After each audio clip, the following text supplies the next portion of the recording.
अस्सलाम वालेकुम जी, welcome again. कैसे आप सब लोग? जहाँ पे हमारा व्लॉग एंड हुआ था वहीं से ही स्टार्ट हो रहा है भाई। 5 घंटे एक लंबा इंतज़ार करने के बाद फाइनली हमारी जो नेक्स्ट फ़्लाइट थी वो स्टार्ट हो चुकी थी। और कोपेनहेगन की जो फ़्लाइट है वो तकरीबन वो भी मोर दैन 6 आवर्स होती है। मतलब कतर से ना कोपेनहेगन की फ़्लाइट वो अच्छी भली लंबी होती है, लेकिन ये होता है कि आपको तसल्ली होती है कि अब आप अपने फ़ाइनल डेस्टिनेशन की तरफ जा रहे हैं। अच्छा, इस बार ना इस फ़्लाइट में ये हिंदी सॉन्ग्स और हिंदी मूवीज़ के कुछ ऑप्शंस थे जिनको मैं वैसे ही चेक कर रही थी और टाइम पास भी कर रही थी साथ साथ, क्योंकि लास्ट टाइम ना इस फ़्लाइट में कोई ऐसे ऑप्शंस नहीं थे। कोपेनहेगन की फ़्लाइट में नहीं होते हिंदी ऑप्शंस, लेकिन इस बार थे, जो कि अच्छी बात है। और मैं वैसे मूवीज़ और सॉन्ग्स ये नहीं सुनती ड्यूरिंग ट्रैवलिंग, हालांकि उन्होंने इसीलिए रखे होते हैं कि लोग बोर ना हो और लोग सुने। लेकिन खैर इस बार तो रमज़ान भी था ना, तो रमज़ान में तो वैसे भी नहीं, लेकिन खैर चेक किया मैंने तो थोड़े बहुत थे टाइम पासिंग के लिए, बट मैं मूवीज़ वगैरह में मेरा कोई इंटरेस्ट नहीं है। यहाँ पे हमारा लंच आ चुका था और ईमान ने ना कतर वाली फ़्लाइट में भी कुछ भी नहीं खाया था, और इस फ़्लाइट में भी इसने बिल्कुल कसम डाली हुई थी कि मैंने बिल्कुल पूरा सोग मनाना है, बस रोए जाए। और मैं ईमान को यहाँ पर ना तंग कर रही थी क्योंकि ईमान के आंसू आ रहे थे और ईमान मुझसे छुपाना चाह रही थी कि ये फ़िल्म ना हो। तो मैं बस उसे तंग कर रही थी, उसे हंसाने की कोशिश कर रही थी, क्योंकि वो उसने ना खाना खाया था, या तो वो रो रही थी और या फिर सो जाती थी। तो उसने पूरे हमारा जो ये ट्रैवल था ना, ये आलमोस्ट 24 आवर्स का था, और इसने उस पूरे दिन में कुछ भी नहीं खाया पिया, इसने पूरा सोग मनाया। अच्छा, मैंने एक और भी चीज़ नोटिस की, जो पाकिस्तान से कतर फ़्लाइट आती है ना, वो कतर एयरवेज़ ही ऑब्वियसली होती है, बट उसका स्टैंडर्ड और होता है। और जो कतर से कोपेनहेगन जा रही होती है ना, मतलब यूरोप में, उसका स्टैंडर्ड बिल्कुल और होता है। उसमें ये एक्स्ट्रा फ़ीचर्स भी होते हैं जो कि पाकिस्तान से कतर वाली फ़्लाइट में नहीं होते। और ये आ गया भाई मेरा मोस्ट फेवरेट काम, जो कि मुझे कितने घंटे भी दो ना, मैं इसी में ही मुझे खुशी मिलती है। और इसकी वजह से ना मुझे बड़े सारे कंट्रीज़ का पता चल गया। वैसे पता ही नहीं था कौन सा कॉन्टिनेंट किधर है और अंटार्कटिका कैसा है और वो सारा ना, तो वो मैं बस इस मैप को ही घुमाती रहती हूँ और देखती रहती हूँ। या फिर मेरा एक और भी काम है, फ्रंट कैमरा व्यू इंजॉय करती हूँ, वो भी बहुत अच्छा फ़ीचर है। पता नहीं उसको मैंने फ़िल्म किया है कि नहीं। सेकेंडली ये भी काफ़ी इंटरेस्टिंग होता है कि आपको पता चले कि आपकी फ़्लाइट किन किन कंट्रीज़ के ऊपर से गुजर के जा रही है। तो ये भी मुझे तो बहुत ही मज़ा आता है। मैं बस यही सारी चीज़ें देखती हूँ और इनसे काफ़ी इन्फॉर्मेशन भी मिलती है। वो कहते हैं ना कि इल्म जहाँ से भी मिले ना, बस उसे ले लो, और इल्म हासिल करने के लिए ख्वाह तुम्हें चीन भी जाना पड़े तो चले जाओ। तो बस हमने कहा अब हम इसी से ही इल्म हासिल कर सकते हैं, तो क्यों ना फ़ायदा उठाएँ। किसी भी ट्रिप से आपकी जब वापसी हो रही होती है ना, तो वो बहुत ज़्यादा बोरिंग होती है, नो डाउट कि सब ही इससे अंडरस्टैंड करेंगे। बस बंदा कहता है कि हम जैसे तैसे बस एक बार घर पहुंच जाएं तो ज़रा सा हमें सुकून आए। यहाँ पर एक ज़रूरी आपसे चीज़ शेयर करूँगी। आपको पता है ये फ़्लाइट कहाँ से गुजरी है? भाई हमारे मालमो सिटी के ऊपर से गुजरी है, क्योंकि जहाँ पर हमारा घर है ना मालमो में, वहाँ पर सामने से फ़्लाइट्स गुजरती हैं, क्योंकि हम मालमो की बिल्कुल एंडिंग इधर कोपेनहेगन की तरफ रहते हैं। तो जो इंटरनेशनल फ़्लाइट्स होती हैं, जो हमारे पाकिस्तान से स्पेशली फ़्लाइट आती है ना, वो तो इधर से ही लैंड होती है, मालमो टू कोपेनहेगन जाती है।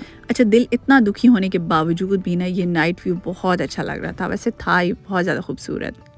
अच्छा, मज़े की बात ये है कि हमारी 1 घंटा पहले ही लैंडिंग हो गई थी, तकरीबन 45 मिनट्स बिफ़ोर।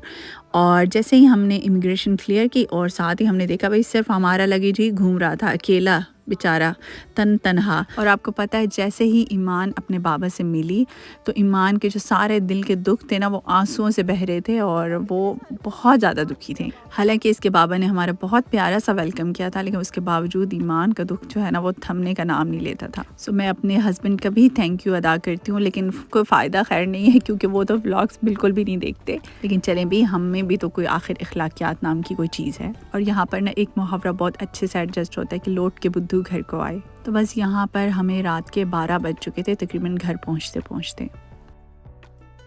और हमारी यहाँ पे पहली मॉर्निंग का आगाज़ हो चुका है। अच्छा, मैं आप लोगों को एक और भी बात बताऊँ। जब मैं रात को घर में इंटर हुई ना, तो मुझे लग रहा था कि ये घर या तो नया बिल्ड हुआ है या नए पेंट्स हुए हैं। सब कुछ इतना ब्राइटन लग रहा था ना। और फिर मैंने ईमान से भी ना कंफर्म किया कि मे बी सिर्फ मुझे लग रहा हो। फिर मैंने ईमान से पूछा कि आपको कुछ चेंज फील हो रहा है? तो वो कहती है कि मम्मा मुझे लगता है कि जैसे पेंट्स नए हुए हों। बहुत ज़्यादा वाइट घर लग रहा है। अच्छा, हमारे घर में ना टोटल वैसे भी वाइट कलर का पेंट है, क्योंकि यहाँ पे आपको पता है घर बहुत छोटे छोटे होते हैं, तो उससे फिर ना वो एक खुली सी फीलिंग्स आती हैं। तो वो जो वाइट कलर था ना, वो एक्स्ट्रा वाइट लग रहा था, क्योंकि हमारा ज़ाहिर है पाकिस्तान, फिर उधर से सऊदीया, तो वो सारा ऐसे डस्टी कंट्रीज़ हैं। اس کے بعد جب ہم واپس آئے نا گھر تو ہمیں سب کچھ بہت زیادہ نیٹ لگ رہا تھا اور بہت زیادہ وائٹ فیل ہو رہا تھا. اور ایک آپس کی بات بھی آپ سے شیئر کروں, مجھے بالکل بھی توقع نہیں تھی کہ گھر نیٹ ہوگا, لیکن ماشاء اللہ سے نا میرے ہسبینڈ نے میرے آنے سے پہلے گھر کو بھی بالکل نیٹ اینڈ کلین کر دیا تھا. تو ہر چیز اپنی پراپر جگہ پہ تھی, کیونکہ پیچھے سے جب مرد اکیلے رہتے ہیں تو اتنی چیز کا خیال نہیں بھی رکھتے, بٹ انہوں نے کلیننگ بہت اچھی کی ہوئی تھی گھر کی. تو رات کو جو میرے ہسبینڈ نے ہمیں پھول وغیرہ دیے تھے نا, تو یہ 2 بڑے بکیز تھے.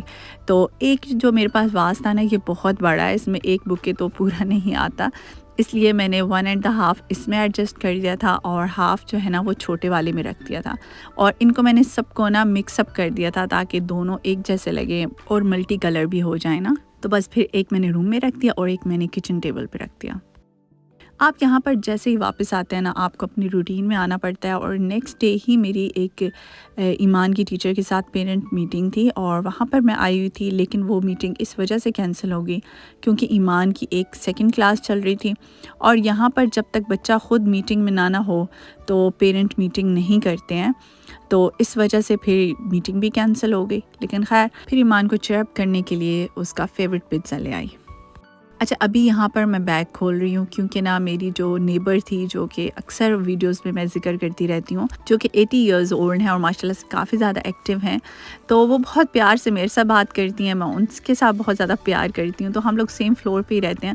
تو میں ان کے لیے ایک شال لے کے آئی تھی پاکستان سے. میں کافی ساری شالس تو لے کے آئی تھی کیونکہ آپ کو پتہ ہے یہاں پر تو کچھ نہ کچھ پھر کسی کو کوئی چیز دینی ہے, کسی کو کوئی چیز. تو میں اس دفعہ کوئی بھی چیز کوئی زیادہ کوانٹٹی میں تو نہیں لائی, بٹ تھوڑی نا چیزیں ایسے ڈفرینٹ لے آئی تھی.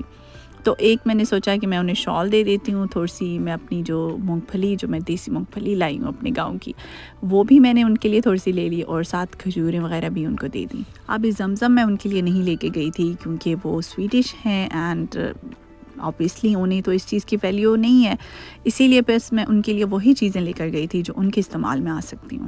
آج دن میں ہی نا میری ان سے ملاقات ہوئی تھی جب میں ایمان کے اسکول جا رہی تھی, تو وہ مجھے ایسے بازو مطلب کھول کے ملی نا, دور سے بھاگتی ہوئی آئی.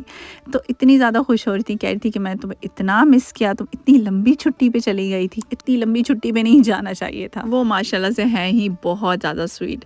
اور جب میں انہیں شال دینے گئی نا اور انہوں نے دیکھا کہ یہ پاکستانی شال ہے اور اس کے ساتھ انہوں نے وہ پینٹس اور وہ کھجوریں وغیرہ دیکھی, تو وہ اتنی زیادہ خوش ہوئی, اتنے پیار سے مل رہی تھی نا, بس وہ بار بار شکریہ ادا کیے جا رہی تھی. جب واپس آ کے نا میرا کچن کی روٹین میں تو آنے کا بالکل بھی دل نہیں کر رہا تھا. اور ایک دن تو ہماری پوری مہمانی ہوئی. نیکسٹ ڈے میرا اپنا ہی دل تھا کہ کوئی ہلکا سا نا بالکل لائٹ سا ایسا پلاؤ ہو جو میں کھاؤں, کیونکہ سفر سے جب آپ واپس آتے ہیں نا تو وہ گوشت وغیرہ بھی کھانا مسلسل نہیں کھائے جاتے. اور یہاں پہ جو مجھے ہیلپ کر رہا تھا وہ وہی دیسی مرغی تھی جو کہ میں پاکستان سے بنوا کے لائی تھی. پاکستان سے میں صرف دیسی مرغی نہیں بنوا کے لائی, میں مٹن بھی بنوا کے لائی ہوں امی کے ہاتھوں کا. یہ دیسی مرغی بھی اور مٹن بھی میری امی ہی بنا کے دیتی ہیں مجھے, اور مجھے انہی کے ہاتھ کا اچھا لگتا ہے. ایک تو ہمارا روزہ سفر میں رہ گیا تھا, اور ایک جس دن میں آئی تھی نا رات کو جب پہنچی گھر تو بس سو گئی, اور پھر سحری ٹائم میری آنکھ ہی نہیں کھلی, اتنی تھکی ہوئی تھی. تو بس میں نے سوچا کہ آج کے دن کا فائدہ اٹھاؤں اور دھوبی گھاٹ بھی آج ہی کھول دوں, کیونکہ پھر کل سے خیر سے رمضان وغیرہ ہے, اور رمضان بھی اب آخر میں ہی ہے. بس یہاں پر ہمارے شوز وغیرہ بھی دھل چکے ہیں اور ہمارا ولاگ یہیں پہ ہوتا ہے اینڈ. اپنا اور اپنے ساتھ والوں کا بہت بہت سارا خیال رکھیے گا, ہمیں دعاؤں میں یاد رکھیے گا. اوکے جی, ملتے ہیں نیکسٹ ولاگ میں. ٹل دین اللہ حافظ, بائے بائے.